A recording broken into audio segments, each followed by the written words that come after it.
毛的新西藏，革命即杀劫。赵兴神。流传在藏北牧区的一首著名民歌《在那太阳的东方》，原来的歌词是这样的：在那太阳的东方有一座金色的宫殿，在那黄金修筑的宫殿里面住着金刚勇士佛。在那太阳的南方有一座银色的宫殿，在那白银修筑的宫殿里面住着无量光佛。在那太阳的西方有一座白色的宫殿，在那海螺修筑的宫殿里面住着宝生如来佛。在那太阳的北方有一座绿色的宫殿，在那碧玉铸就的宫殿里面住着不空成就如来佛。但是在文化大革命期间，却被革命的文艺工作者以藏人的名义改编成这样：在那太阳的东方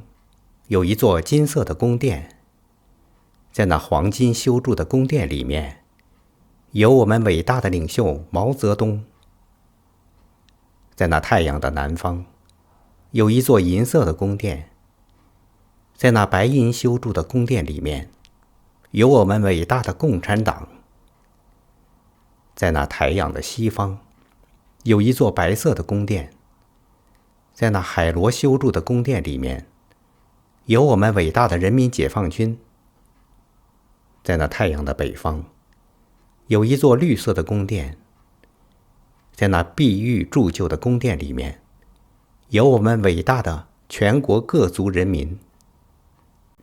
这些藏人孩子摆出学习毛主席语录的知识，他们是毛比喻的早晨8、9点钟的太阳，是毛寄予希望的革命接班人，如今已成为西藏社会的中坚力量。但又有多少人符合毛设计的革命者的标准呢？披着军大衣的解放军首长把毛泽东画像发给这些翻身农奴，凝视着毛这个穿着中山装的新神，这些翻身农奴的表情竟然如此诚惶诚恐。人们在新华书店争相购买红宝书《毛泽东选集》和《毛主席语录》。据中国官方媒体的介绍，从1951年到1976年，共印制各种版本的毛选及《毛泽东选集》1至4卷，包括少数民族文版、盲文版、外文版，大约2.5亿套。被称为小红宝书的毛主席语录，从1964年5月问世到1979年2月12日中宣部发文通知停止发行实质，仅国家出版社正式出版的总印数就有10亿5500多万册。其中毛主席语录翻译成藏文有汉藏文对照版，于1967年6月25日出版发行，被形容为西藏人民的大喜事。据报道，这次出版发行的汉藏文对照毛主席语录共50万册。1969年4月3日，拉萨新华书店继续大量发行《毛泽东选集》64开精装合订本和毛主席语录、毛主席的5篇著作、毛主席诗词128开塑胶精装本等书。这些红宝书的印数之大，全西藏可以人人一本在手。据说最小的毛语录是512开，火柴盒那么大，但应该是中文。藏文版毛语录据说有128开的。为贯彻毛泽东的3支两军，1辆辆解放牌汽车把一个个毛泽东思想宣传队送到西藏的农村和牧区，支援当地的农牧业。据西藏军区1968年关于进一步做好3支两军工作的指示中强调，专线支左工作应以分区力量为主，野战部队大力协助，由分区统一领导。自治区机关基本上采取由驻拉萨部队按系统包干。主要的形式是毛泽东思想宣传队必须实行军管的单位仍继续实行军管。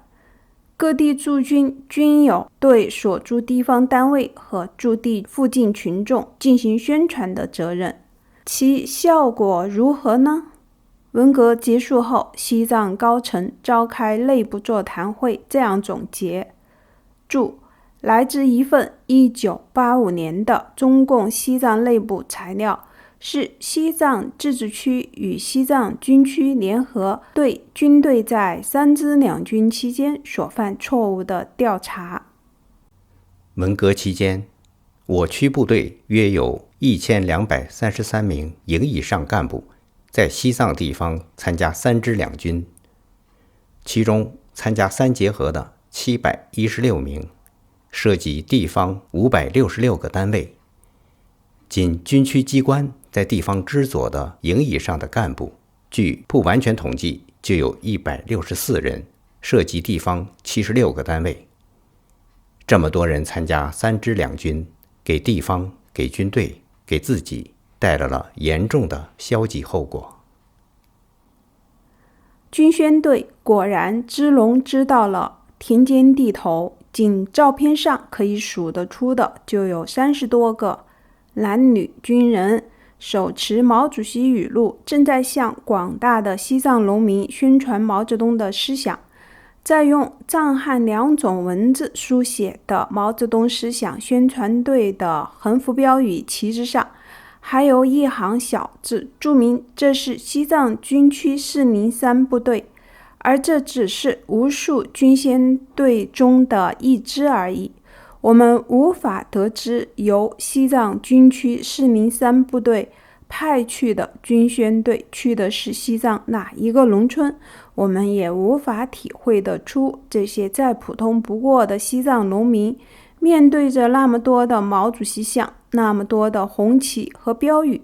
那么多的穿着军装的异族人，心里有何感想？是不是在如此密集的耳提面命的宣传下，一种内心的变化就会在这时候发生？比如在阳光下高高举起的毛泽东画像，犹如一个从天而降的新神。他所公布的新的天理是：旧西藏已经被打倒了，新西藏已经诞生了。那么是不是只要他们听他的话，毛主席的话句句是真理，新西藏就会给他们一个崭新的幸福生活？军宣队在田间地头组织农民学习毛主席著作。看这3个翻身农奴读毛主席语录是这样的开心，似乎毛主席的教导具有非凡的扫盲效果。他们真的识字吗？还是做出一副识字的样子？依照对西藏真情实况的了解，我认为他们识字的可能性不大。小学生的课堂也搬到了地头，不过他们学习的是《西藏日报》，那上面有党中央和毛主席的新精神。不光是照片上的农民，在集体劳动的间歇需要学习毛泽东思想。即使在遥远的藏北牧区，毛泽东的影响也深入人心。从小生长于牧人家庭的西藏作家贾扬西热，在他的著作《西藏最后的驼队》中写道，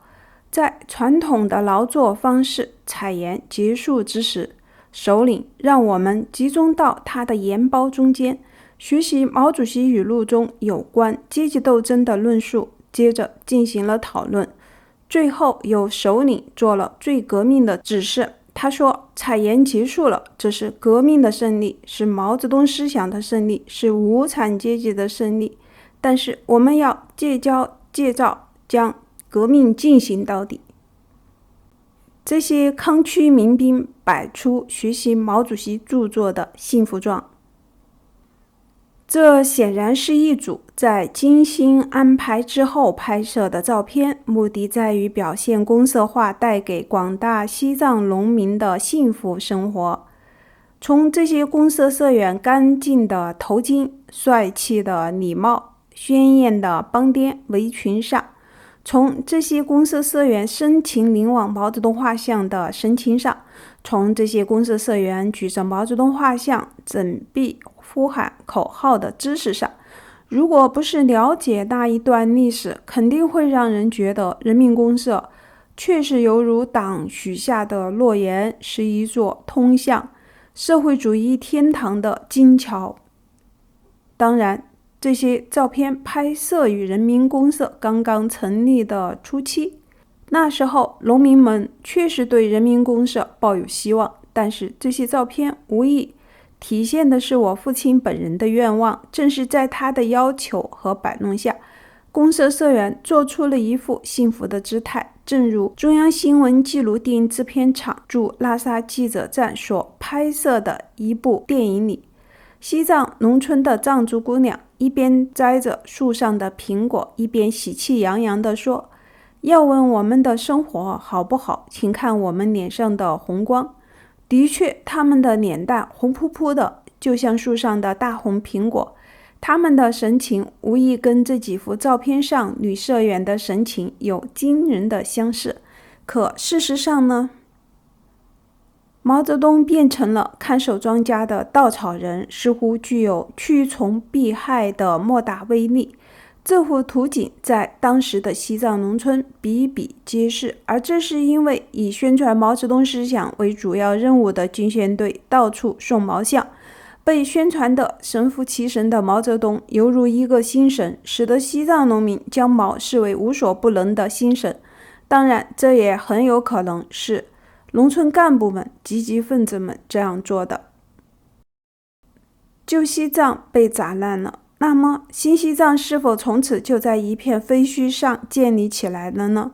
文革中期被说成是反党集团的林彪，在他还是军队元帅的时候，鼓吹毛泽东思想是军精神原子弹。这是否意味着有了这样的精神原子弹，就能摧毁中共所宣传的三大民主设下的精神枷锁？王立雄在《天葬西藏的命运》中这样写道：精神原子弹的蘑菇云笼罩了整个毛泽东时代，一批又一批汉人开进西藏。50年代进藏的地方工作人员就已达到4、5万，军队人数达到5万，60、70年代更是成倍增加。而10数万信奉共产宗教的汉人，占当时西藏人口的1/10，突然闯进1000年封闭的雪域佛国。他们集中于西藏社会的中心和上层，又广泛地散布到西藏社会的基层，并以扎根的姿态和苦行僧式的狂热，在西藏传播和推行他们的新宗教。比如无数个派往广大农牧区的宣传队，正是运送毛泽东思想这枚精神原子弹的队伍。有趣的是，包括红卫兵和解放军军人在内的这些毛泽东思想宣传队，他们一方面要革掉那些施救的命，一方面却大肆地宣传革命的迷信。在几乎所有的房子里面都要挂上毛泽东的画像，在几乎每个人的手中都要塞上一本毛泽东的语录。因此，在这些照片中，毛的画像铺天盖地，毛的语录人手一本，反倒有一种喜剧色彩，使得如今再看这些照片，竟称得上是一种群众性的行为艺术。更因为其背景是西藏，其参与者是西藏的农牧民而别具一格，但在当时却交织着格外激烈的斗争，从中费见的是一个民族的惨痛。就这样，一个外来的姓氏为毛的新神，携带着革命的腥风血雨，电闪雷鸣地出现在西藏上空，打破了青藏高原1000年的却也是固步自封的宁静。而如此具有颠覆性的一次次革命，等于是要连根挖起一个民族深扎在雪域大地上的根，所触及的不但是藏人的皮肉，使他们贫困交加，所触及的更是藏人的灵魂，使他们在丧失传统和信仰的时候内心分裂，魂无所寄，从而让所有藏人再真切不过地明白了毛所谓的从灵魂深处爆发革命的含义，原来就是令人不堪回首的杀劫。